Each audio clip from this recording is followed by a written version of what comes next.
Hey friends, welcome back to my channel, or welcome if you are new here. I am Julie. I'm a homeschooling mom of 5, and this week is curriculum week here on my channel. I am going to share a video every day, Monday to Thursday, sharing the curriculum we have picked for this coming school year. Yesterday, I shared my 10th graders curriculum for this coming 2025-2026 school year, and today I'm going to be sharing my 8th graders and 7th graders curriculum.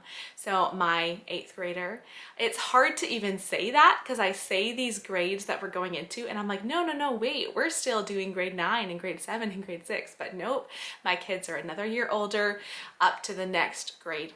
So I have an almost 8th grade daughter, and then I have a 7th grade son. So their curriculum is very similar. I'm combining them today and sharing both of their curriculum for this school year.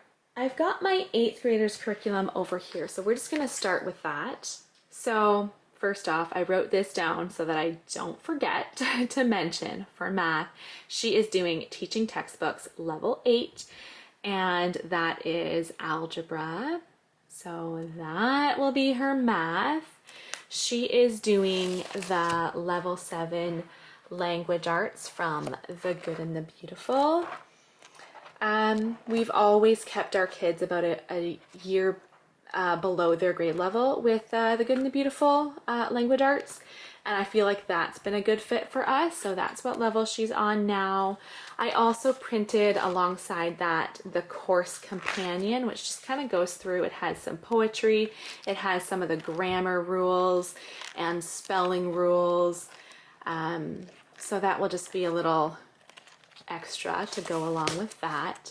She was really hoping to do something with drawing. She loves art, and so I thought that we would try this book out. It looks like a really good one, just basic art. I still need to get her some good sketching pencils, but that will just kind of be an extra that she's going to do.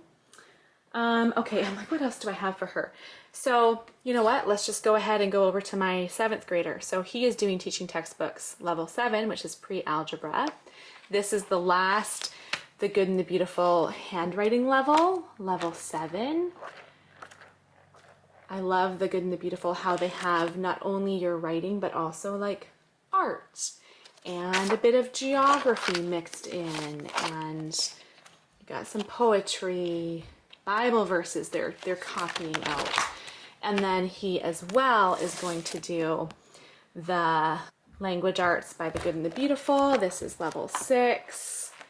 Again, it's got grammar and spelling and vocabulary, but it also has art and it has geography, and there's so much packed into these language arts books. Now, I wanted them to do a separate science outside of our unit studies. Well, really, I wanted this. I am like on my knees and I'm like, I just want to sit down for a second. Okay, mostly I wanted this for my 8th grader. This is when my oldest son, who's grade 10 now, when he started kind of branching out a little bit from doing just unit studies with the family and doing some of his own independent social studies and stuff. So that's what I figured for my daughter going into grade 8.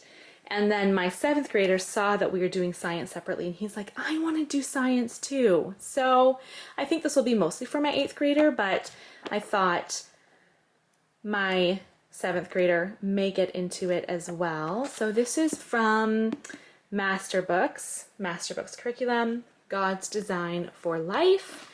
So it has the textbook here, and then also the teacher's guide. So we'll try that. I have never used Master Books before, never. So that's a very new thing. I also wanted Charity to do Story of the World. So this is volume 1, Ancient Times. She's just going to read this. This will just be one of her reading books. I will have her do narration on it as well, either oral narration or written narration. And we'll see how it goes. I do have all 4 volumes of Story of the World, so she may go on and do volume 2 as well. One other little extra here. Actually, this is not for my 8th grader. This is just for my 7th grader. Charity can already type well, but Simeon could definitely work on learning how to type. So this year I'm going to be getting them keyboarding without tears. It's just online, so I have no physical anything to show you. So I wrote it down so I wouldn't forget to mention it. And then other than that, we have a lot of different books, quite the assortment of reading material. Oh yes, I should show this one as well. So I was looking at Book Outlet, and I often look for books by Ruta Sepetys. I don't know if that's how you say her name, but it's historical fiction. I have read a couple of her books and then given them to Charity to read. They're very good. They are like a young adult book, but I can read it and find it very interesting as well. So I found another book at Book Outlet by this author that she's going to try out. But then as I looked up the author's name, I also found this book, A Writer's Guide to Craft Through Memory.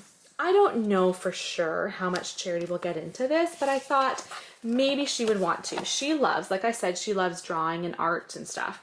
She also loves writing, loves writing.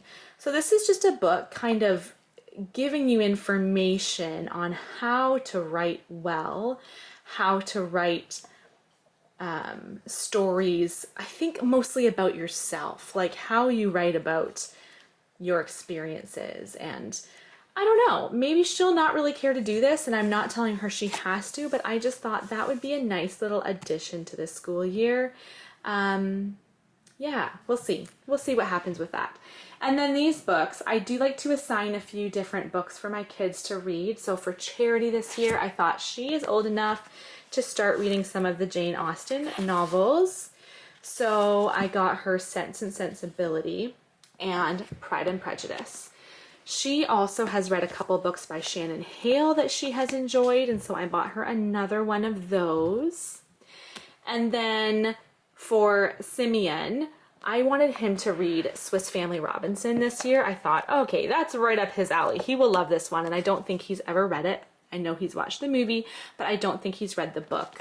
I also like to keep the kids reading these novels about Christian heroes then and now. So we got Eric Liddell and D.L. Moody.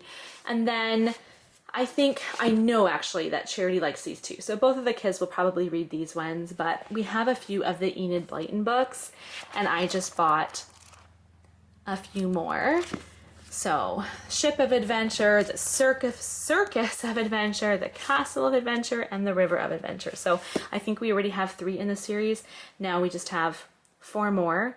So kind of a combination. My kids enjoy reading. It's definitely not something I have to force them to do, but I do like to give them more like good quality literature, living books. So for instance, these ones, I wouldn't be surprised if Charity reads these and are like, oh, this is kind of heavy reading. And I will say, that's okay, but like you can do it. Even if you read just a chapter a day, just, it'll be good just to, you know, go outside her comfort zone, maybe not just reading easy fiction. So kind of a combination of the harder ones and maybe the stories that they wouldn't pick up just to read for fun, but they're really good classics. And then some more fun, you know, these ones are a little more light reading.